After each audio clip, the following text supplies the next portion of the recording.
वंदे मातरम। तो आज हम लोग दूसरा चैप्टर क्लास 12 का शुरू करने जा रहे हैं। इसका नाम है सॉल्यूशन यानी कि विलियन। ठीक है, तो ये जो हमारा विलियन है इसका इंग्लिश में क्या कहते हैं? सॉल्यूशन। अब विलियन क्या है? तो विलियन जो है हिंदी में पहले क्या है? एक समांगी मिश्रण है। क्या चीज है? समांगी मिश्रण। समांगी मिश्रण मतलब होमोजेनस मिक्सचर। होमोजेनस का मतलब क्या हो गया कि जो हर जगह सेम हो, चाहे हम ऊपर देखें तो भी उसका कंसंट्रेशन वही होगा जो उसका नीचे में हो, है ना। जैसे कि एक गिलास पानी और नमक का शरबत ले लेते हैं, ठीक है।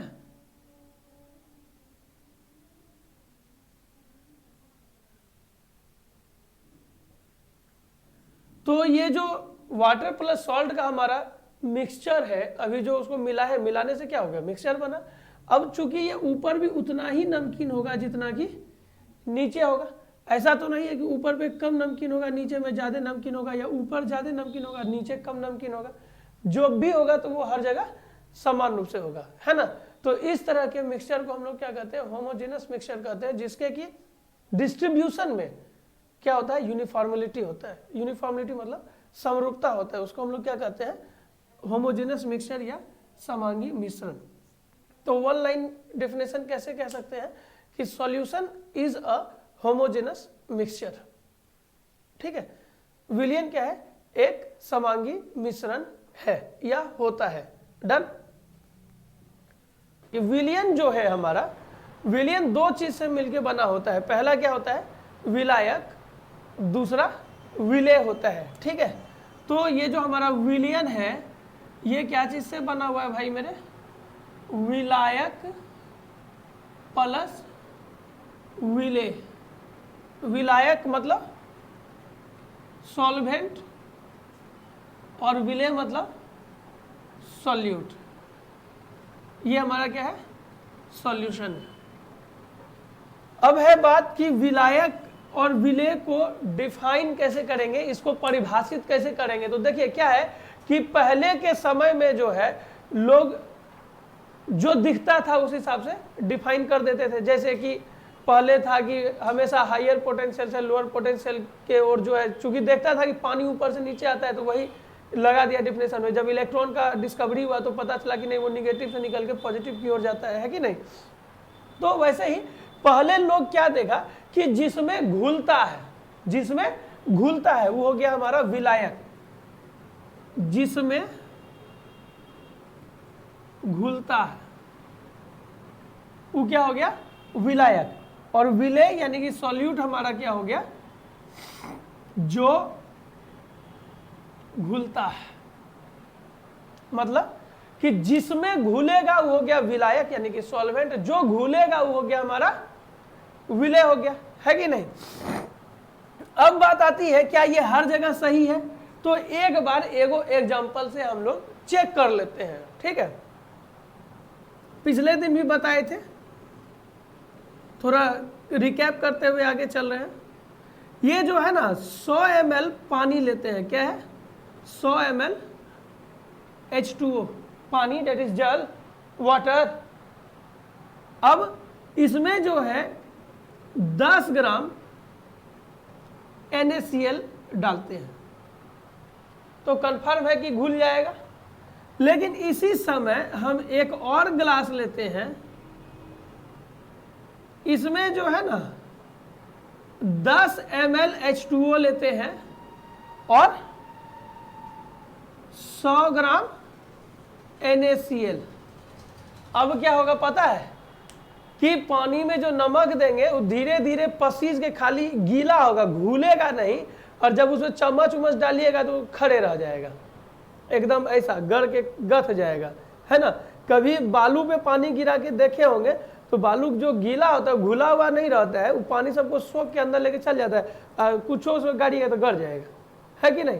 तो यहां पर तो देखने से सही लग रहा है परिभाषा, चूंकि पानी में हम नमक को घोले हैं तो पानी यानी कि जल हमारा क्या हो गया, विलायक हो गया, है ना, वाटर हमारा क्या हो गया, विलायक हो गया। लेकिन यहां पर थोड़ा सा सस्पिशन है, हम हमेशा से जानते हैं कि पानी में नमक घुलता है, लेकिन यहां देख रहे हैं कि नमक में पानी घुल रहा है, एक तरह से यदि कहा जाए तो, ठीक है। तो अब इस तरह से डिफिनेशन को लगता है ना कि चेंज करने की आवश्यकता आ गई, तो अब वो चेंज होकर के क्या होगा, इन सॉल्यूशन दोज कंटेंटेंट कहते हैं इंग्लिश में शायद, अवयव को, हाँ शायद, तो क्या कहेंगे कि अब जो नया परिभाषा होगा वो कैसा होगा कि विलयन में जिस पदार्थ की मात्रा अधिक होगी उसको क्या कहेंगे, विलायक कहेंगे, और जिस पदार्थ की मात्रा हमारी कम होगी उसको हम लोग क्या कहेंगे, विलेय कहेंगे। यानी कि मैक्सिमम अमाउंट वाला जो सबस्टांस सॉल्यूशन में प्रेजेंट होगा उसको हम लोग कहेंगे सॉल्वेंट, और जो मिनिमम होगा, जो लेस देन होगा, वो हमारा क्या हो जाएगा, सॉल्यूट हो जाएगा। क्लियर है। तो अब जब भी आपको क्वेश्चन देगा तो क्वेश्चन को सॉल्व करते वक्त इस चीज का ध्यान रखना है कि ज्यादा कौन है, जो ज्यादा होगा वो हमेशा से विलायक होगा, जो कम होगा वो हमेशा से हमारा विलेय होगा। यानी कि जो ज्यादा होगा वो सॉल्वेंट होगा, जो कम होगा वो हमारा सॉल्यूट होगा। डन। आगे बढ़ते हैं। अब हम लोग जो है विलयन का प्रकार के बारे में बात करने जा रहे हैं, ठीक है। तो विलयन के प्रकार को पहले जो है ना इस बेसिस पे हम लोग अलग अलग करेंगे, या जिसको क्या कहते हैं वर्गीकरण करना, यानी वर्गीकृत करेंगे कि उसमें विलायक की प्रकृति क्या है, वो ठोस है, द्रव है या गैस है, और विलेय की प्रकृति क्या है, वो ठोस है, द्रव है या गैस है। तो एक बार इसको हम लोग फिर से देख लेते हैं, क्योंकि पहले कर चुके हैं तो दोबारा समझने में देरी नहीं लगना चाहिए।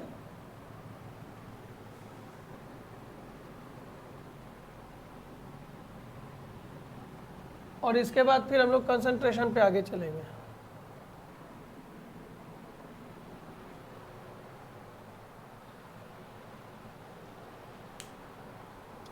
अब देखिए, जैसे कि अभी हम लोग बात कर रहे थे विलायक और विलयन की, है कि नहीं, यानी कि सॉल्वेंट और सॉल्यूट की बात कर रहे थे। तो सॉल्वेंट और सॉल्यूट की जो हम लोग बात कर रहे थे उसमें हम लोग क्या कह रहे थे कि जो नेचर है सबस्टांस का, सॉलिड, लिक्विड, गैस, स्टेट जो है वो जब डिफरेंट लेंगे तो उसका एग्जाम्पल क्या होगा और वो कैसा कैसा हो सकता है, ठीक है। तो एक बार जो है हम लोग क्या लेते हैं, विलायक यानी कि सॉल्वेंट, ये हमारा क्या है, सॉल्वेंट, और ये हमारा क्या है, इधर वाला सॉल्यूट है, ठीक है। जिसमें घुला वो सॉल्वेंट नहीं, जो ज्यादा वो सॉल्वेंट। इस आइडिया को पकड़ के अब चलना है। बात समझ में आ गई। क्या पकड़ना है कि जिसमें ज्यादा, मतलब विलयन में जो ज्यादा वो हमारा विलायक यानी कि सॉल्वेंट, जो कम वो विलेय यानी कि सॉल्यूट। ये नहीं कि जिसमें घुला वो विलायक और जो घुला वो विलेय यानी कि सॉल्यूट, ऐसा वाला कंसेप्ट को छोड़ देना है। ये हो गया हमारा सॉलिड। अब सॉलिड में जब हम सॉलिड को मिलाते हैं तो हमारा जो विलयन बनता है उसका एक एग्जांपल पे कंसीडर करने के बाद हम देखते हैं कि जो तांबा होता है सोना का, जो ये जो तांबा जो है सोना में मिला हुआ होता है। भाई समझ नहीं आया, तांबा को सोना में कैसे मिला देता है, अरे भाई, है कि नहीं।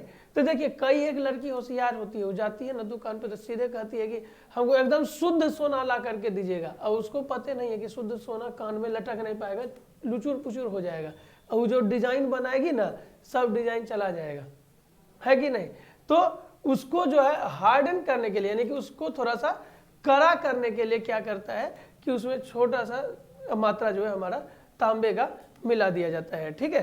तो वो जो तांबे का उसमें मात्रा मिलाया जाता है तो उससे वो हमारा क्या हो जाता है, हार्ड हो जाता है। तो तांबे का सोने में विलयन हमारा एक एग्जांपल हुआ। अगला, सॉलिड में लिक्विड को डिसॉल्व करना है। तो देखिए, सोडियम हमारा क्या है, सॉलिड है, सोडियम मेटल है, सॉलिड है। ये अलग बात है कि वो छुरी से कट जाता है, लेकिन वो हमारा क्या है, सॉलिड होता है। इसमें जब हम पारे को मिलाते हैं, पारा हम लोग जानते हैं कि इकलौता मेटल है जो कि हमारा लिक्विड स्टेट में पाया जाता है। तो ये जो है सोडियम में जब हम पारे को मिलाते हैं तो उससे जो हमारा अमालगम तैयार होता है, ये हमारा एग्जांपल है किसका, सॉल्यूट में सॉलिड में लिक्विड के डिसॉल्व का होने का। ठीक है, अगला सॉलिड में गैस के लिए जब जाते हैं तो पैलेडियम हमारा क्या है, मेटल है, धातु है, पैलेडियम सॉलिड होता है और उसमें हमको क्या मिलाना है, हाइड्रोजन, और हाइड्रोजन हमारा क्या चीज है, हाइड्रोजन हमारा गैस है। तो जब हम पैलेडियम में हाइड्रोजन को घोलते हैं यानी कि मिलाते हैं तो हमारा किस चीज का एग्जांपल होता है, गैस में सॉलिड का, ना सॉलिड में गैस का। ठीक है, अगला अब चल रहा है जबकि हमारा सॉल्वेंट क्या है, लिक्विड है। लिक्विड सॉल्वेंट इसका मतलब क्या है कि उसमें घुलेगा नहीं, लिक्विड ज्यादा होगा। ठीक है, तो लिक्विड में सॉलिड को घोलना है तो क्या करेंगे, पानी में ग्लूकोज को घोल देंगे। ठीक है, तो ये तो सिंपल सा एग्जांपल है, पानी में ग्लूकोज घोल दीजिए, पानी में चीनी घोल दीजिए, पानी में नमक घोल दीजिए, वो क्या है एग्जांपल, लिक्विड में सॉलिड के डिसॉल्व होने का, है कि नहीं। अगला लिक्विड में लिक्विड का, तो वाटर में क्वार्टर, समझ में आया बात, वाटर में क्वार्टर मीन्स ये जो एथेनॉल है, कहाँ था अभी तो लिखे हैं, दिमाग से उतर गया। देखिए क्वार्टर का नाम आते ही नशा चढ़ता है, ये है इथेनॉल। ठीक है, ये इथेनॉल क्या है, जो शराब होती है ये वो चीज है। तो ये जब पानी में डिसॉल्व करते हैं यानी कि पानी ज्यादा इथेनॉल कम, पानी ज्यादा इथेनॉल कम, तो वो हमारा किसका एग्जाम्पल हो जाता है, लिक्विड इन लिक्विड का एग्जाम्पल हो जाता है। लेकिन जब वाइन ज्यादा यानी कि इथेनॉल ज्यादा और पानी कम, तो वो भी एग्जाम्पल हमारा लिक्विड इन लिक्विड का ही होता है। लेकिन उस समय हमारा सॉल्वेंट क्या हो जाता है, एल्कोहल हो जाता है, और सॉल्यूट क्या हो जाता है, वाटर हो जाता है। ठीक है, अगला लिक्विड में गैस का, तो आप लोग जानते हैं कि मछली जो है गल्फर से सांस लेती है ना, उसका गल्फर होता है, गिल्स होता है वहां पर। अब वो जो सांस लेती है तो सांस में वो क्या लेता है, कार्बन डाइऑक्साइड तो नहीं लेता है, क्या लेता है भाई, ऑक्सीजन लेता है। वो ऑक्सीजन कहाँ से आता है, वो पानी में घुला हुआ तभी है ना, यानी कि जल में घुला हुआ ऑक्सीजन किसका एग्जाम्पल है, solution of liquid and gas, जिसमें कि लिक्विड हमारा क्या है, सॉल्वेंट है, गैस हमारा क्या है, सॉल्यूट है। ठीक है, अब चल रहे हैं जबकि हमारा गैस सॉल्वेंट होगा, और गैस सॉल्वेंट क्यों होगा, क्योंकि गैस में हम चीजों को घोल रहे हैं, नहीं क्यों कि गैस ज्यादा है। हर बार आप लोग ये चीज को भूलिएगा, हमको पता है। ठीक है, इसलिए हर बार घुमा फिरा करके आपको वो बात को माथा में धंसा रहे हैं। We have a lot of time, हमारे पास बहुत समय है, अभी 1 साल का भी शुरुआती दौर है, हम लोग दूसरे एक्सरसाइज में है, समय की कमी नहीं है, तो आराम से भी आगे बढ़ेंगे तो हम लोग कवर कर जाएंगे। ठीक है, इसलिए समझते हुए जाना है। गैस में सॉलिड, अब गैस में सॉलिड को कैसे घोलेंगे, तो नाइट्रोजन जो है हमारा क्या है, गैस है, और कपूर यानी कि कैम्फोर हमारा क्या है, सॉलिड है। जब नाइट्रोजन गैस में कैम्फोर को घोलते हैं तो वो हमारा किस चीज का एग्जाम्पल हो जाता है, सॉलिड इन गैस का। ठीक है, सॉलिड इन गैस यानी कि सॉलिड ठोस गैस में। देखिए अंग्रेजी में कभी कभी बच्चे कंफ्यूज हो जाते हैं, इसीलिए हम पूरी तरह से हिंदी को भी लिखे हैं, क्योंकि हम पहले ही प्रॉमिस कर चुके हैं IIT JEE वगैरह सब बाद में हम लोग देखेंगे। फिलहाल तो बेसिक ही नहीं मजबूत रहेगा तो क्या फायदा है। तो फिलहाल बिहार बोर्ड को समझना है, और बिहार बोर्ड में सब बच्चा तो हमरे सन है, जितना मजबूत इंग्लिश है उतने मजबूत हिंदी है कि नहीं, तो चलेगा। अगला गैस में लिक्विड का, यानी कि liquid in gas, liquid in gas. ठीक है, तो लिक्विड हमारा कौन सा हो जाएगा, क्लोरोफॉर्म। क्लोरोफॉर्म जो है लिक्विड है, और नाइट्रोजन हमारा क्या चीज है, गैस है। तो जब नाइट्रोजन में क्लोरोफॉर्म को डिसॉल्व करेंगे तो उससे जो हमको मिक्सचर यानी कि विलियन के फॉर्म में मिलेगा, वो हमारा क्या हो जाएगा, किसका एग्जांपल होगा, लिक्विड इन गैस का। अब क्या पढ़ना है, लास्ट गैस इन गैस, यानी कि गैस में गैस का। ठीक है, गैस इन गैस, ऑक्सीजन भी हमारा गैस है और नाइट्रोजन भी हमारा गैस है। तो आदमी जैसे कि कभी कभी हॉस्पिटल में होता है ना कि ICU वगैरह में एडमिट होता है, तो उसको वो ऑक्सीजन का मास्क चढ़ा दिया जाता है ना। बीच में हमारे देश में काफ़ी किल्लत था ऑक्सीजन का। ठीक है, धीरे धीरे करके सब स्थिति कंट्रोल में आई, फिर स्थिति थोड़ा सा अभी डावाडोल हुई है। उम्मीद है क्या कहते हैं, कुशल हाथों में हमारा नेतृत्व है और हम लोग फिर से रिकवर कर जाएंगे, फिर से बेंचेस पे बच्चे भरे हुए नजर आएंगे, और ऐसे 2-2 कैमरा लगा करके पढ़ाना नहीं पड़ेगा, आई होप सो। तो ये जो ऑक्सीजन दिया जाता है हॉस्पिटल में, वो 100% प्योर ऑक्सीजन नहीं दिया जाता है। 100% प्योर ऑक्सीजन दे देने के बाद ये नाक का नस फट सकता है, ठीक है, तो उसमें थोड़ा सा कॉन्टामिनेशन रहता है। वही एग्जाम्पल उठा करके दे दिया गया, ऑक्सीजन एवं नाइट्रोजन का मिक्सचर, ठीक है। तो इससे हम लोग क्लियर हो गए कि सब में सबको मिला करके सॉल्यूशन को बनाया जा सकता है। कुछ एक एग्जांपल्स को याद रखिएगा, ये जो है आपको ऑब्जेक्टिव के काम में आएगा। यदि सीबीएसई वाले देख रहे हैं तो सीबीएसई वाले को भी काम में आएगा, बिहार बोर्ड वाले हैं तो बिहार बोर्ड वाले को भी काम में आएगा। अब कैसे भाई, तो सीबीएसई का भी जो फर्स्ट टर्म होता है वो हमारा most of the objective based question आता है, ठीक है, तो ध्यान देना है इसके ऊपर, थोड़ा इसको दिमाग में रखना है। अब आगे बढ़ते हैं। पहले हम क्या कर रहे हैं, बाइनरी सॉल्यूशन।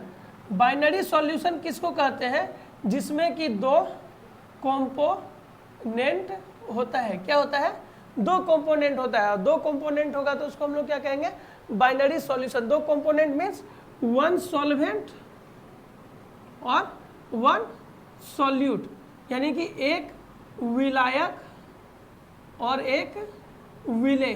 तो वैसा विलयन जिसमें कि एक विलायक एक विलेय हो को क्या कहेंगे, बाइनरी सॉल्वेंट कहेंगे। इसको हम लोग हिंदी में क्या कह सकते हैं, द्विअवयवी विलयन या द्विआधारी विलयन, ठीक है, द्विअवयवी विलयन या द्विआधारी विलयन हम इसको कहेंगे, या हम लोग इसको द्विअंगी विलयन भी कह सकते हैं। क्या कहेंगे, द्विअंगी विलयन, द्विअंगी विलयन, द्विआधारी विलयन, द्विअवयवी विलयन। तो बाइनरी सॉल्यूशन का हिंदी क्या होता है, ये तीनों में से कोई भी जो आपका बुक प्रेफर कर रहा है वो क्या है, द्विअंगी विलयन। तो द्विअंगी विलयन क्या हो गया, नाम से स्पष्ट है, द्वि मतलब दो, अंगी मतलब अंग, जिसमें कि दो अंग, अंग तो इसमें होगा नहीं, क्या होगा, इसके अवयव होंगे, और अवयव क्या क्या होंगे, विलायक और विलेय। यानी कि यदि किसी विलयन में एक विलायक है और एक विलेय है तो वो हमारा क्या हो जाएगा, द्विअंगी विलयन, दैट इज बाइनरी सॉल्यूशन। नमक और पानी का सॉल्यूशन हमारा बाइनरी सॉल्यूशन है, लेकिन जब हम किसी को नमक, चीनी और पानी के साथ नींबू का घोल देते हैं तो वो हमारा बाइनरी सॉल्यूशन नहीं कहलाएगा। क्या है कि उसमें घुलने वाला बहुत सारा सामान हो गया, नमक, चीनी, नींबू। पानी में घुल रहा है तीन चीज, हम क्या बोले, एक में एक। क्यों भाई, बाइनरी हम लोग जानते हैं कि दो ही डिजिट को फॉलो करता है, 0 और 1। 0 भी एगो हुआ और 1 भी एगो हुआ, नहीं हुआ तो एक एक दो गो नहीं हो गया, इधर भी दो गो और यहाँ भी एक जोड़ एक कितना हो गया, 2 हो गया। यानी कि वैसा सॉल्यूशन जिसमें दो अवयव होगा उसको हम लोग बाइनरी सॉल्यूशन कहेंगे। विलयनों की सांद्रता को व्यक्त करना ये हमारा टॉपिक का नाम है, यानी कि एक्सप्रेसिंग कंसंट्रेशन ऑफ सॉल्यूशन। क्या दिखाना है भाई, कंसंट्रेशन ऑफ सॉल्यूशन। क्या दिखाना है भाई, विलयनों की सांद्रता। क्या दिखाना है, कंसंट्रेशन ऑफ सॉल्यूशन, यानी कि विलयनों की सांद्रता। तो पहले ये चीज क्या है इसको समझना जरूरी है। तो यहाँ पे क्या कह रहे हैं, the quantity of A solute that is contained in particular quantity of solvent or solution is called concentration।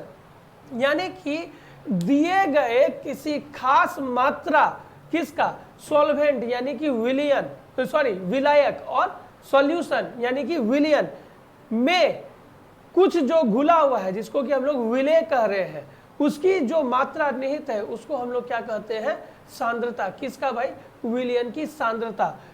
किसी एक विलायक, किसी विलायक या विलयन की एक निश्चित मात्रा में घुली हुई विलेय की मात्रा की माप को क्या कहते हैं, विलयन की सांद्रता कहते हैं। अब यहां पर एक बात आ रही है और वो बात क्या है, द क्वांटिटी ऑफ सॉल्यूट।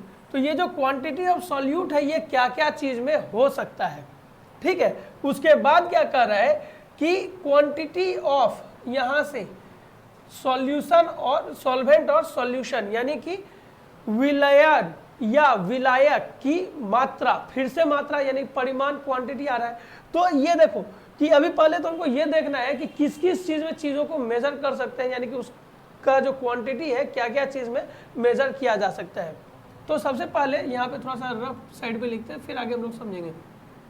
पहला हम लोग वॉल्यूम में नाप सकते हैं, दूसरा मास में नाप सकते हैं, उसके बाद तीसरा मोल, वॉल्यूम, मास और मोल, यही तीन चीज है जो कि हमको कंसंट्रेशन डिसाइड करने में हेल्पफुल होने जा रहा है। कैसे कैसे डिसाइड करने में ये हेल्पफुल होने जा रहा है अभी हम इसको एक बार डिस्कस करके देखते हैं। यहां तक में कोई दिक्कत बाबू कि हमको नापना क्या क्या चीज में है भाई?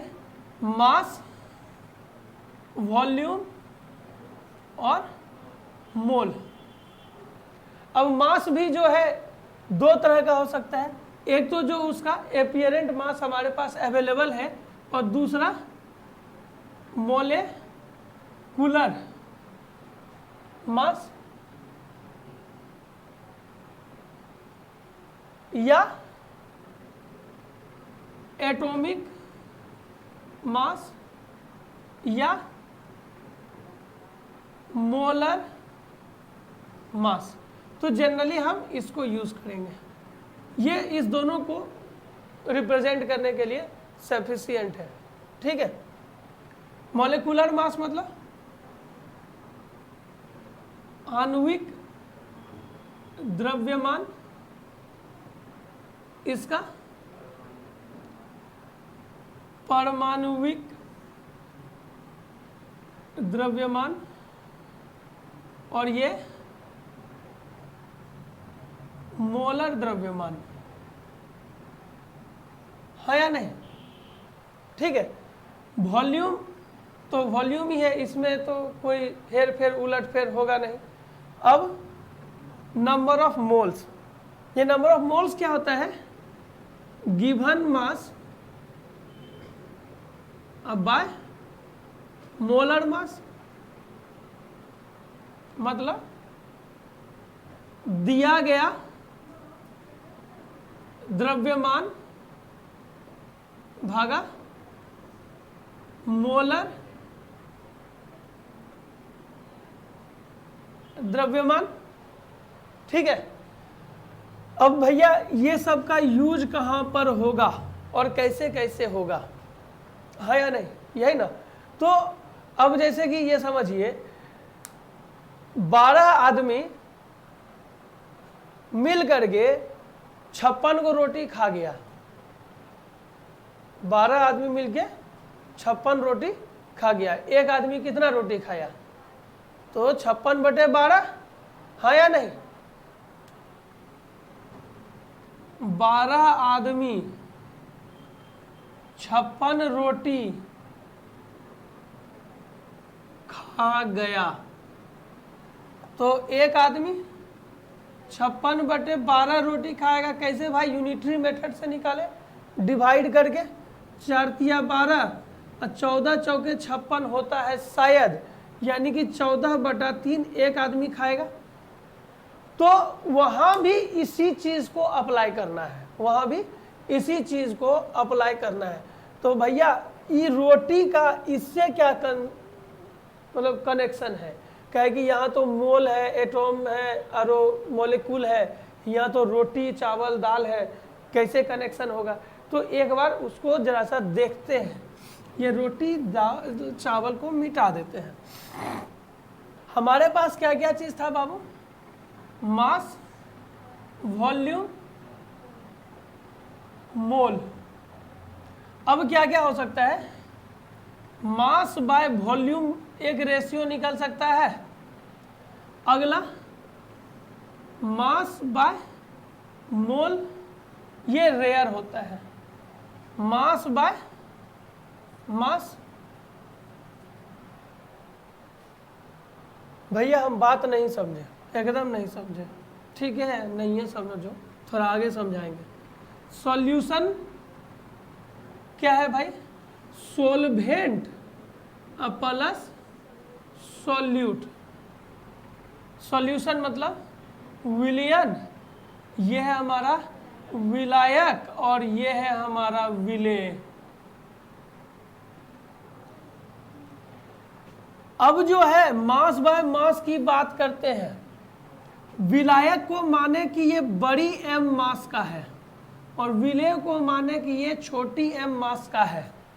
तो एम बड़ी एम विलायक में छोटी एम विलेय का घुला हुआ है। तो 1 विलायक में कितना विलय घुला होगा। Since m solvent consists m solute, therefore one solvent consists m by m solute, है या नहीं। तो निकल गया m भी मास, ये भी मास, केवल ये क्या है ऊपर वाला मास ऑफ सॉल्यूट और नीचे वाला हमारा क्या है मास ऑफ सॉल्वेंट। अब जो है इस सॉल्यूट के यहाँ पर जो सॉल्वेंट हम लिखे हैं, ये सॉल्वेंट की जगह पे क्या हो सकता है सॉल्यूशन भी हो सकता है। m solution consist m solvent, तो 1 solution consist m by m solute. ठीक है, यहाँ तक कोई दिक्कत नहीं है। तो यहाँ पर भी देखिए, यहाँ पे सॉल्वेंट जो लिखे हैं यहाँ पे, और सॉल्यूशन भी तो लिख सकते हैं, है ना। तो अब ये क्या हो गया मास बाय मास का रेशियो, मास बाय मास का रेशियो। तो इसको हम लोग क्या कह सकते हैं मास फ्रैक्शन, मास फ्रैक्शन। ठीक है, मास बाय मास क्या हो गया मास फ्रैक्शन। ठीक है, अब फ्रैक्शन है तो ये सिर्फ अनुपात है, फ्रैक्शन है तो सिर्फ अनुपात है। अब बाकी बाद में कैसे बदलेंगे इसको हम लोग थोड़ा लेटर ऑन डिस्कस करेंगे। अभी यहाँ पे हम लोग ये चीज समझ गए हैं, थोड़ा सा आगे चलते हैं।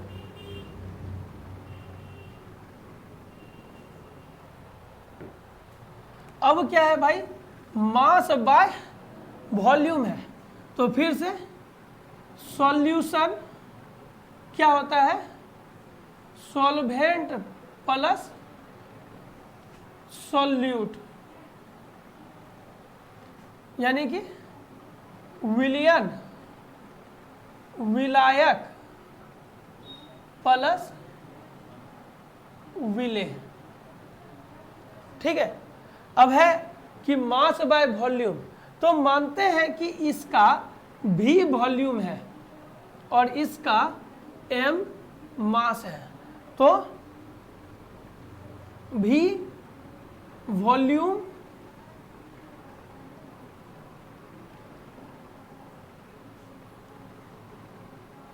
भी volume of solvent consists m solute, therefore one volume of solvent consists m by v solute। ये क्या हो गया ऊपर वाला मास और नीचे वाला volume, mass of solute volume of solvent. ठीक है, अब ये भी हो सकता है कि ये भी इसका ना हो, ये विलियन का हो, तो यहाँ पे सॉल्यूशन करेंगे। तो अब यहाँ पे और क्या लिख सकते हैं वॉल्यूम ऑफ सॉल्वेंट और सॉल्यूशन। ठीक है, mass of solute by volume of solvent और सॉल्यूशन। तो ये क्या हो जाएगा मास बाय वॉल्यूम रेशियो, ये हमारा क्या कहलाएगा मास वॉल्यूम फ्रैक्शन या मास वॉल्यूम रेशियो।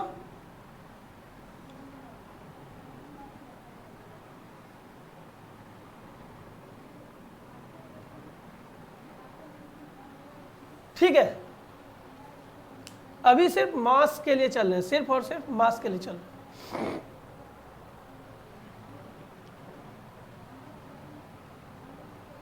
अब उम्मीद है कि ये हो गया होगा, तो फिर से इसको मिटाते हैं।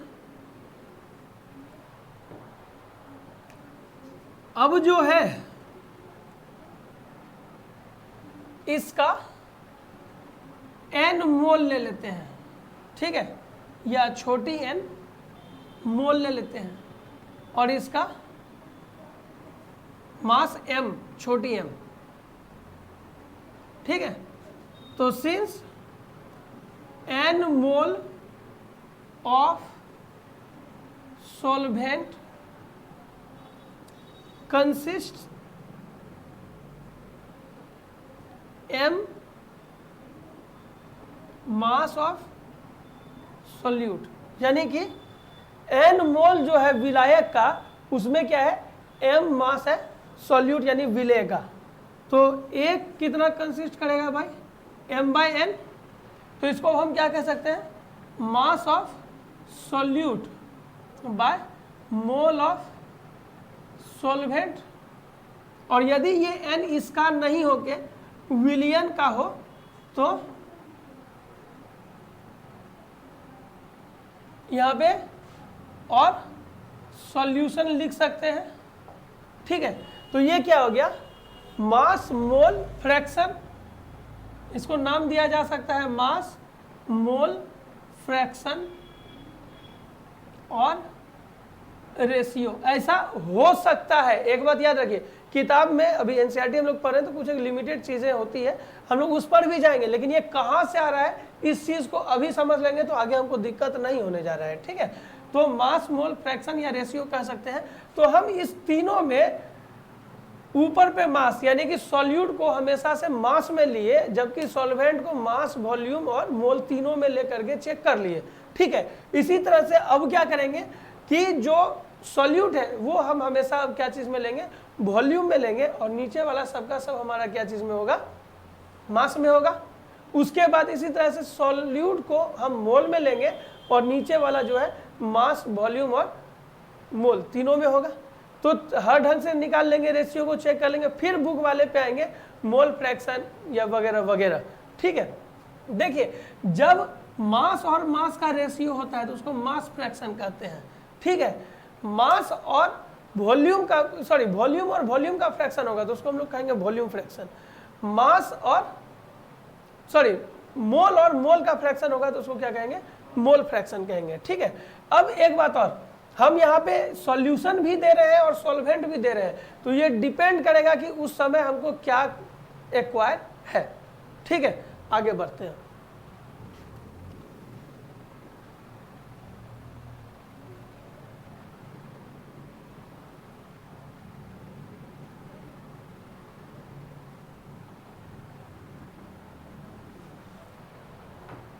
अब जो है वॉल्यूम हमको क्या लेना है, सॉल्वेंट का हमेशा से, यानी कि volume by mass, volume by volume. Volume का स्पेलिंग सही लिख रहे हैं ना जी सुंदरम? अच्छा, इसके बाद वॉल्यूम बाय मोल। ठीक है, तो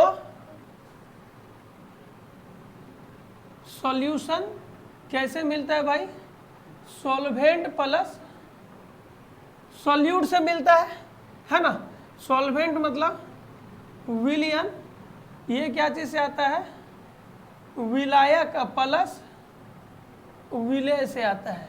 ठीक है, अब मान लेते हैं कि m मास के विलायक में या बड़ी m मास के विलायक में विलेय का छोटा सा वॉल्यूम डिसॉल्व किया गया है। ठीक है, तो since m mass of solvent consists v volume of solute, therefore v by m volume of solute हो जाएगा। तो ये क्या हो गया, वॉल्यूम अब बाय मास, तो वॉल्यूम ऑफ सॉल्यूट, यहाँ बाय में मास ऑफ सॉल्वेंट। लेकिन यदि ये मास यहाँ का नहीं होकर के विलियन यानी सॉल्यूशन का मास हो जाए तो यहाँ पे क्या लिखेंगे, मास ऑफ सॉल्यूशन, है ना। तो यहाँ पे और सॉल्यूशन लिख सकते हैं। ठीक है, आई होप कि कोई दिक्कत नहीं है। अब इसी तरह से यदि विलायक भी में हो जाए, विलायक भी में हो जाए तो क्या लिखेंगे, भी वॉल्यूम ऑफ सॉल्वेंट कंसिस्ट, एक भी है तो इसको बड़ी भी कर दीजिए, भी वॉल्यूम ऑफ सॉल्वेंट कंसिस्ट, भी स्मॉल छोटी भी वॉल्यूम ऑफ सॉल्वेंट, तो एक कितना करेगा, स्मॉल भी बाय बड़ी भी। अब स्मॉल भी क्या हो गया भाई, वॉल्यूम ऑफ सॉल्यूट, और ये क्या हो गया, ऑफ सॉल्वेंट।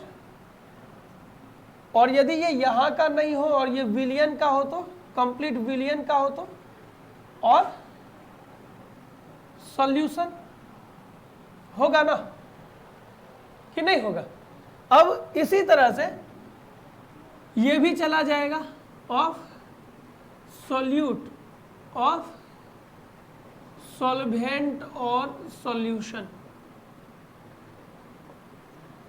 ठीक है। अब ये जो वॉल्यूम बाय वॉल्यूम आया, ये हमारा क्या हो गया, volume fraction.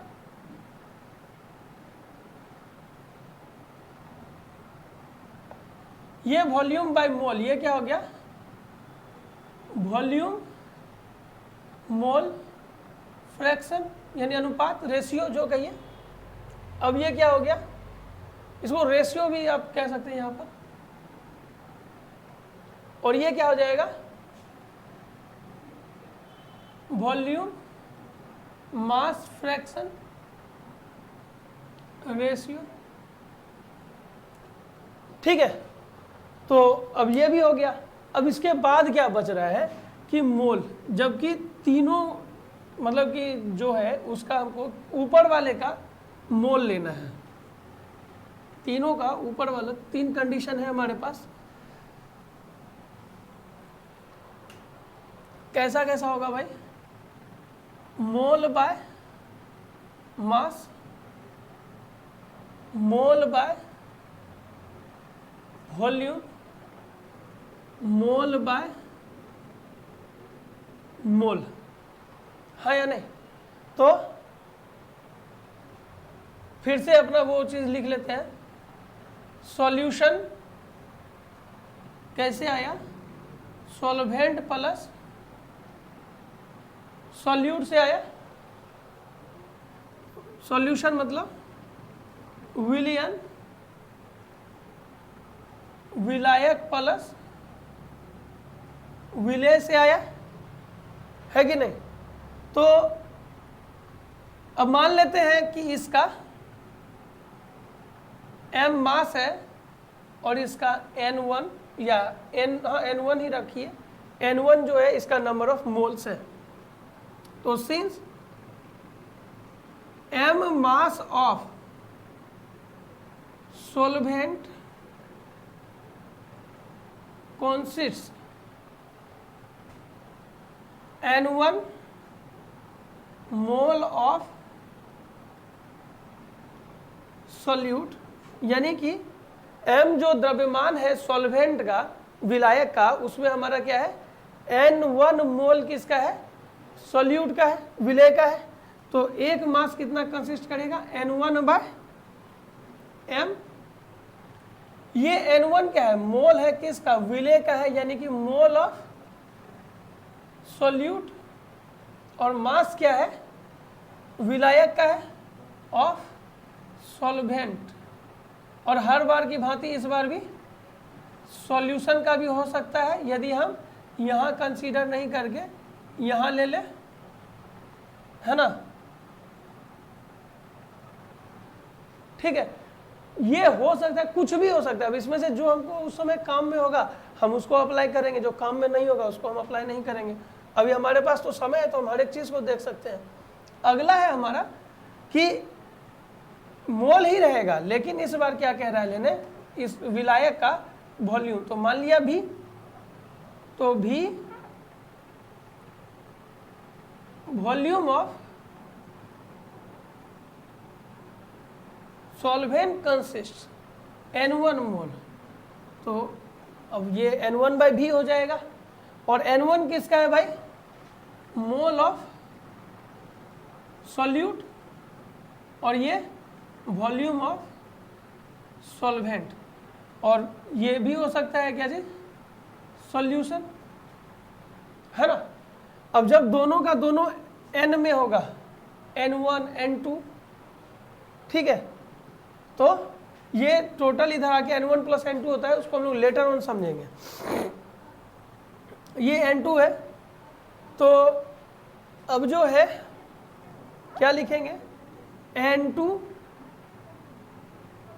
Mole of solvent consist N1 mole of solute, इसलिए 1 के लिए N1/N2। ये क्या हो गया? Mole of solvent, mole of solute और सॉल्यूशन, ठीक है। अब जो ये मोल बाय मोल हो रहा है, कौन सा? ये जो मोल बाय मोल हो रहा है, तो ये हमारा क्या हो जाएगा? Mole fraction. मोल फ्रैक्शन को हिंदी में कहते हैं मोलानुपात। वॉल्यूम मतलब आयतन, मास मतलब द्रव्यमान। इतना तो बहुत इजी वर्ड है, कोई भी आसानी से समझ सकते हैं। तो ये हो गया हमारा क्या चीज? मोल फ्रैक्शन, यानी कि मोलानुपात, ठीक है। अब ये ऊपर वाला, इसके बगल में क्या हो गया? मोल वॉल्यूम फ्रैक्शन, यानी कि रेशियो, है या नहीं? ये क्या हो गया? मोल मास फ्रैक्शन, यानी कि ओवर। हो गया, कोई दिक्कत नहीं है। अब थोड़ा सा बुक में क्या क्या दिया है कंसंट्रेशन नापने का मेथड, उसको देखेंगे, उसको हम लोग जो है डिस्क्राइब करेंगे, ठीक है। अब क्या है कि हम लोग जितने तरह का रेशियोज होता है सबको देख चुके हैं, ठीक है। अभी सबका कर दिया, मास, वॉल्यूम और मोल। उसमें से जो हमको क्लास 12 के एनसीईआरटी में पढ़ना है वो है 7 गो। क्या गो है? 7 गो। हम लोग निकाले थे कितना? 9 गो। उसमें से 2 गो कोई रद्द किया है, बाकी 7 गो रह गया। 9 गो निकाले थे ना, इस 7 गो को यूज कर रहा है, 2 गो को इसका मतलब कि वो छोड़ा है। तो देखते हैं कि पहला क्या है। पहला है मास परसेंटेज। तो ये हमारा क्या हो गया? M/M, मास बाय मास, ठीक है। लेकिन परसेंटेज कर रहा है, तो इसका मतलब कि इंटू 100 करना होगा। मास ऑफ सॉल्यूट, हम हमेशा उधर बता रहे थे कि ऊपर पे जो भी होगा वो हमेशा सॉल्यूट का होगा।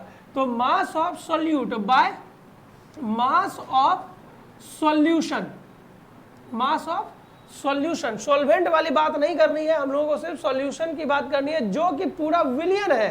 पूरा विलियन मतलब पूरा का पूरा बना हुआ सॉल्यूशन। एक गिलास शरबत में जो है तुमने कितना चीनी दिया है, तो उसके लिए पूरा गिलास शरबत का वॉल्यूम लेना है, ना कि केवल पानी का, ठीक है।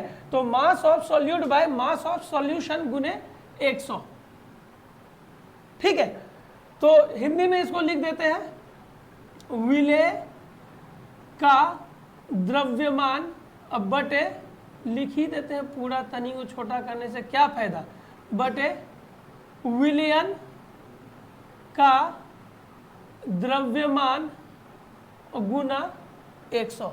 ये किसके लिए हो गया?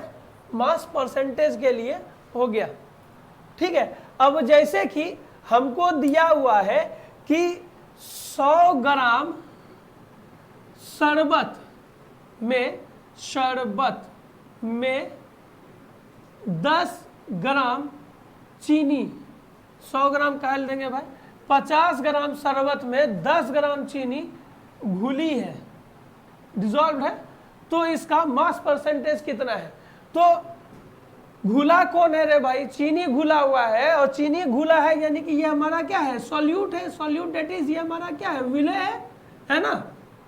तो मास परसेंटेज, परसेंटेज एम मतलब प्रतिशत मास बराबर क्या हो जाएगा कि 10 यानी कि mass of solute by mass of solution. विलियन का द्रव्यमान कितना है? 50, गुने 100, 50 दूनी 100, 10 दूनी 20%। डन। आई होप कि कोई समस्या नहीं है यहाँ पर। अब जो है ये m/m समझ गए हम लोग कि क्या होता है, mass of solute by mass of solution गुना 100। अब क्या देखना है, वॉल्यूम परसेंटेज देखना है यहाँ पर। ये देखिए अब वॉल्यूम परसेंटेज भी यूज कर ही गया भाई। क्या है भाई, volume percentage that is v/v, और ऊपर वाला भी क्या होगा, सॉल्यूट का, नीचे वाला सॉल्यूशन का होगा। तो इसको क्या लिख सकते हैं कि volume of solute by volume of solvent, नहीं सॉल्यूशन, गुना परसेंटेज कर रहा है तो 100 से गुना कर देंगे, हाँ या नहीं। क्या और लिख सकते हैं, हिंदी में लिख लेते हैं, विलेय का आयतन बटे विलयन का आयतन गुना 100। ठीक है, माना कि 500 ml दूध में 100 ml पानी मिला दिया। ठीक है, तो कह रहा है कि इसका वॉल्यूम परसेंटेज निकालने के लिए, तो आसानी से निकाल लेंगे ना। परसेंटेज भी बराबर क्या हो जाएगा, वॉल्यूम ऑफ सॉल्यूट। तो सॉल्यूट क्या है, पानी घुल रहा है, पानी कम है, हम क्या बोले, अब देखो दोनों का दोनों लिक्विड है, किसमें किसको मिला रहे हैं, तो ये जो ज्यादा है वो हमारा क्या होगा, सॉल्वेंट होगा, डेट इज विलायक होगा। जो कम है वो हमारा क्या हो गया, वो हमारा विलेन हो गया। तो हम क्या करेंगे कि ये 100 हो गया भाई साहब दूध का, और 500 हो गया पानी का, है या नहीं। तो 100 बटे 500 और गुना 100, चूंकि प्रतिशत में बदलना है, और प्रतिशत के लिए भी थोड़ी देर पहले हम बताए थे 100 से गुना करना है, 1000 के लिए 1000 से गुना करना है, मिलियन के लिए 10 पे पावर 6 से गुना करना है। तो खत्म हो गया, 20 पंचे 100 यानी कि 20%। यहाँ पर भी हमको उम्मीद है कि कोई दिक्कत नहीं होनी चाहिए। ठीक है, तो हम लोग इसको भी कवर कर गए। हर एक का एग्जाम्पल हम लोगों को करके देखते चले जाना है ताकि समझ में आसानी से आ जाए। अब है मास बाय वॉल्यूम परसेंटेज। तो ये भी हम बता ही थे कि मास बाय वॉल्यूम परसेंटेज कैसे होगा भाई। ठीक है, तो मास बाय वॉल्यूम, इसके लिए क्या हो गया, m/v है ना।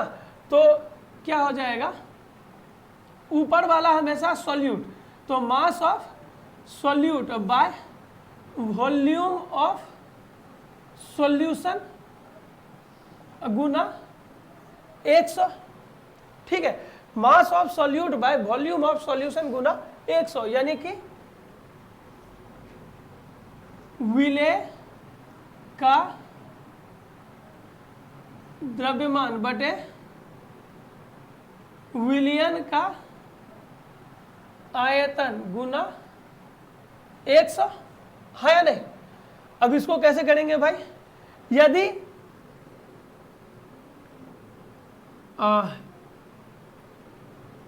100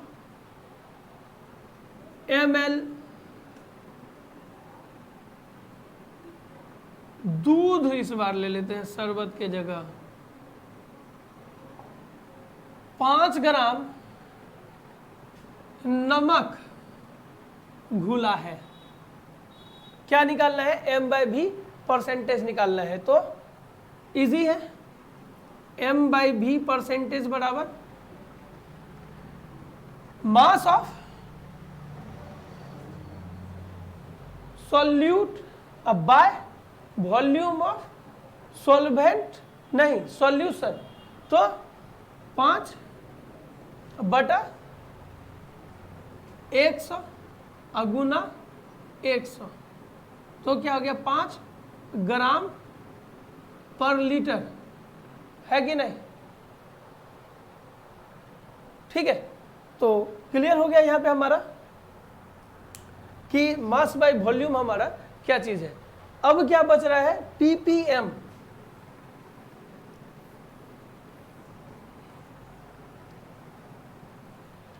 ppm हमारा क्या होता है, पार्ट्स पर मिलियन, इसका हिंदी इसलिए नहीं लिखे कि इसका हिंदी भी एनसीईआरटी में शायद वही दिया होता है, parts per million, PPM, number of parts of component by number of parts of total component गुना 10 पे पावर 6। तो पीपीएम को क्या कह सकते हैं, अवयव की संख्या, अब बाय कुल अवयव की संख्या गुना 10 पे पावर 6। इसका मतलब यदि जो हम सॉल्यूशन पढ़ रहे हैं, तो हम तो पहले जान रहे हैं कि हम लोग बाइनरी सॉल्यूशन के बारे में पढ़ रहे हैं, ठीक है। तो बाइनरी सॉल्यूशन में एगो सॉल्वेंट होता है, एगो सॉल्यूट होता है, ठीक है।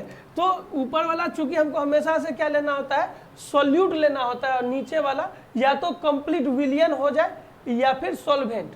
लेकिन हम लोग हमेशा से क्या कर रहे हैं, कुल की बात कर रहे हैं, यानी कि ये क्या हो गया, सॉल्यूशन। यानी कि सॉल्यूशन में जो टोटल कंपोनेंट का नंबर है उसमें हमको निकाला कि एक के लिए वो क्या होगा। तो अवयव की संख्या बटे कुल अवयव की संख्या गुना 10 पे पावर 6।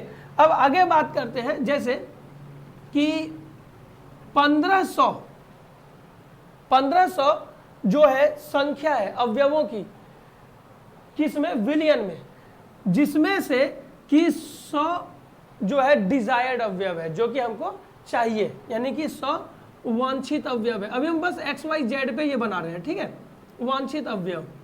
और ये हमारा क्या हो गया, कुल अवयव। हमको क्या निकालना है, पीपीएम निकालना है। तो पीपीएम हमारा क्या हो जाएगा, 100 बटे 1500 गुना 10 पे पावर 6। आसानी से खत्म। इसको क्यों खत्म किए भाई, इसको रहने दो, इसको खत्म करके 4 ले लो, 15 छके 90 होगा ना। अब फिर 15 छके 90 गुना 10 पे power 4, ppm, parts per million. तो जब इस तरह का क्वेश्चन होगा तो उसको हम यहाँ पर ऐसे देखेंगे। ये देखिए बस एक सैंपल एग्जांपल है, इसके बाद लॉट ऑफ न्यूमेरिकल से उसको हम लोगों को करना है, लेकिन फिलहाल ये एक एग्जांपल समझने के लिए। अब अगला है हमारा मोल फ्रैक्शन।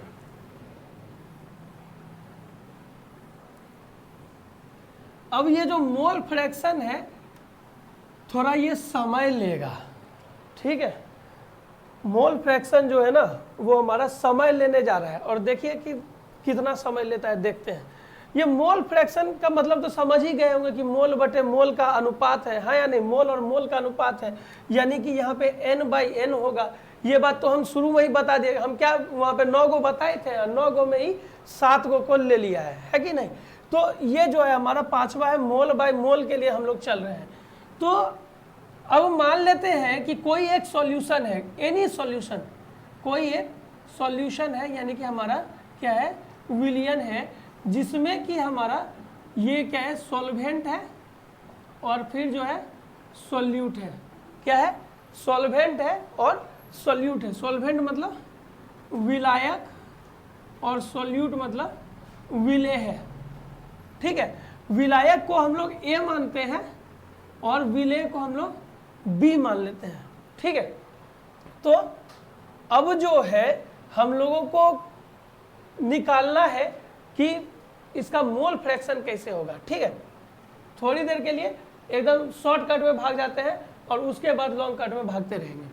माने कि इसमें Na विलायक है, Nb विलेय है, तो टोटल विलियन में कितना मोल हो गया, Na प्लस Nb हो गया, ठीक है। अब यदि हमको मोल फ्रैक्शन निकालना है Na का, किसका, मोल फ्रैक्शन ऑफ Na, तो क्या हो जाएगा, number of moles of A bye total number of moles. Number of moles of A कितना है भाई, Na है, और टोटल नंबर ऑफ मोल्स क्या है, Na प्लस Nb है। इसको हम लोग आगे जाकर के और भी एक्सप्लेन कर सकते हैं, ठीक है, और ज़्यादा एक्सपेंड भी कर सकते हैं, but it will take a time. Okay, अगला mole fraction of mole fraction of B, N A वहाँ पे क्यों लिख रहे हैं भाई साहब, ये तो गलत है। मोल फ्रैक्शन ऑफ बी क्या हो जाएगा भाई, number of moles of B by total number of moles. Total Hindi में बी के मोलों की संख्या बटे कुल मोलों की संख्या। बी के मोलों की संख्या कितनी हो गई, N B by N A plus N B. Done. तो ये हो गया हमारा मोल फ्रैक्शन। मोल फ्रैक्शन इसका नाम क्यों पड़ा, क्योंकि न्यूमरेटर और डिनोमिनेटर दोनों का दोनों मोल है।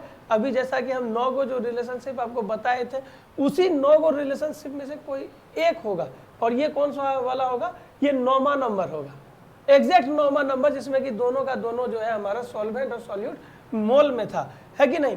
तो ये हमारा हो गया मोल फ्रैक्शन। इसको थोड़ा सा नोट कर लीजिएगा। इसका एक एग्जाम्पल हम लोग देख लेंगे, ठीक है। इसके एक एग्जाम्पल को कर लेने के बाद बाकी इसको हम लोग और डिटेल में करेंगे।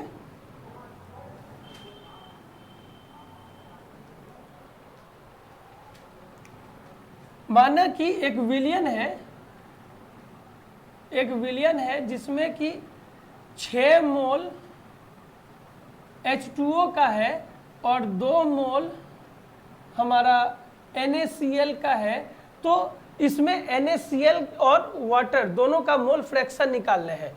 तो सबसे पहले टोटल नंबर ऑफ मोल्स ले लेते हैं हम लोग। क्या हो जाएगा, टोटल नंबर ऑफ मोल्स यानी कि कुल मोलों की संख्या बराबर नंबर ऑफ मोल्स ऑफ, ज्यादा कौन है, वाटर है, तो H2O plus number of moles of NaCl। ज्यादा वाटर है तो सॉल्वेंट कौन सा हो गया भाई साहब, वाटर हो गया, और कम हमारा NaCl है तो सॉल्यूट कौन सा हो गया, NaCl हो गया, ठीक है।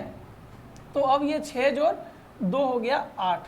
अब मोल फ्रैक्शन जो होता है उसको हम लोग डिनोट क्या चीज से करते हैं, ये हम लोगों ने नहीं देखा। मोल फ्रैक्शन को डिनोट करते हैं हम लोग X से। अब जिसका मोल फ्रैक्शन दिखाना है उसको इसके नीचे में पुछड़ी सा सटा देंगे। ए का दिखाना है तो XA, बी का दिखाना है तो XB। अभी चूंकि हम लोग बाइनरी पढ़ रहे हैं तो 2 ही होगा, तो XA और XB ही चलेगा, CD का कोई मतलब ही नहीं रह जाता है, ठीक है। तो यहाँ पे हमको क्या निकालना है, पहले H2O का, तो XH2O बराबर क्या हो जाएगा, number of moles of H2O by NH2O plus NaCl, है कि नहीं। NaCl क्या है, नंबर ऑफ मोल्स है, तो यहाँ 6 बाय 6 जोड़ 2 डेट इज 6 बाय 8, ठीक है। अब यदि जो हमको यहाँ पर X ऑफ NaCl निकालना है तो NaCl bye NH2O plus NaCl कितना हो जाएगा, 2 बाय 6 जोड़ 2, 2 बाय 8, ठीक है। तो अब ये चीज को एकदम से दिमाग में हटा लेना है। क्या हटा लेना है कि जो मोल फ्रैक्शन होता है हम उसको क्या चीज से डिनोट करते हैं, X से डिनोट करते हैं, ठीक है। और नंबर ऑफ मोल्स N से डिनोट होता है। किसका नंबर ऑफ मोल्स ले रहे हैं उसको हम पूछड़ी में लगा करके लिखेंगे। कौन सी में, पूछड़ी में लगा करके लिखेंगे। डन। तो ये हो गया हमारा मोल फ्रैक्शन। डन ना।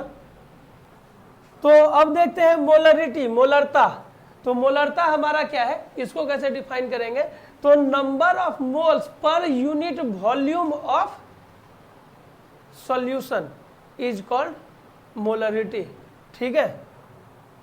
तो molarity equal number of moles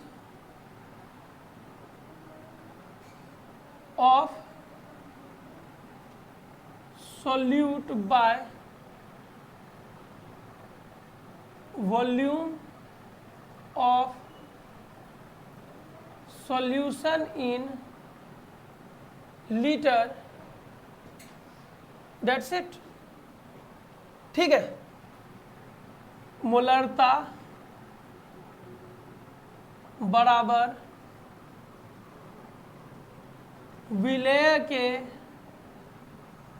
मोल की संख्या बटे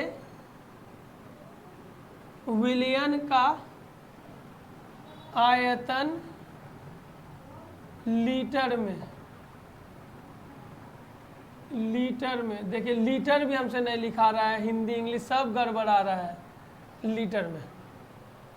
ठीक है, हो गया। अब जो है मोलरता हम लोग देख लिए, अब इसका एक क्वेश्चन देख लेते हैं। क्वेश्चन कैसे भाई, 500 ml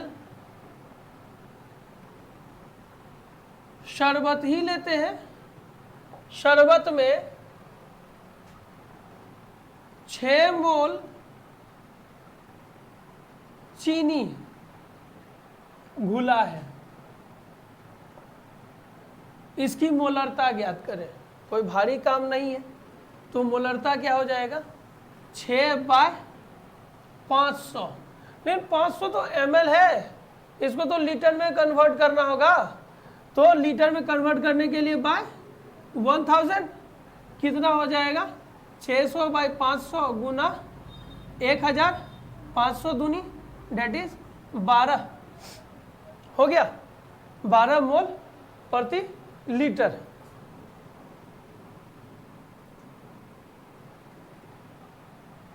ओवर।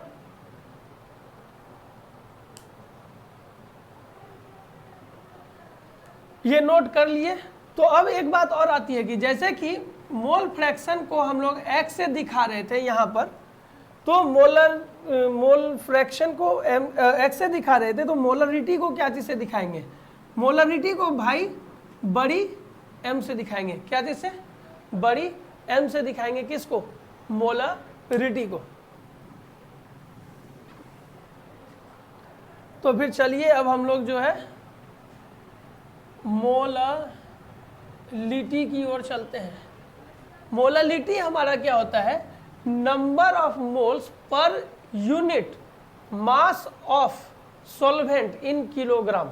ठीक है, सॉल्वेंट मतलब विलायक, विलायक के प्रति किलोग्राम में कितना मोल घुला हुआ है या मिला हुआ है, उसको हम लोग क्या कहते हैं, मोललता कहते हैं। ठीक है, तो यहाँ पे क्या लिख देंगे, number of moles of solute bye mass of सोल्वेंट in kilogram. Okay, that's it, हो गया। हाँ, इसको पहले ही समझ जाते हैं कि डिनोट क्या चीज़ से करते हैं, तो भाई साहब इसको क्या चीज़ से डिनोट करते हैं, छोटकी एम।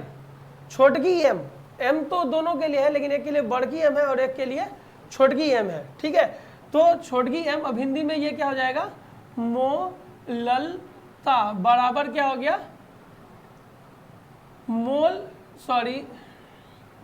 विलेय के मोल की संख्या बाय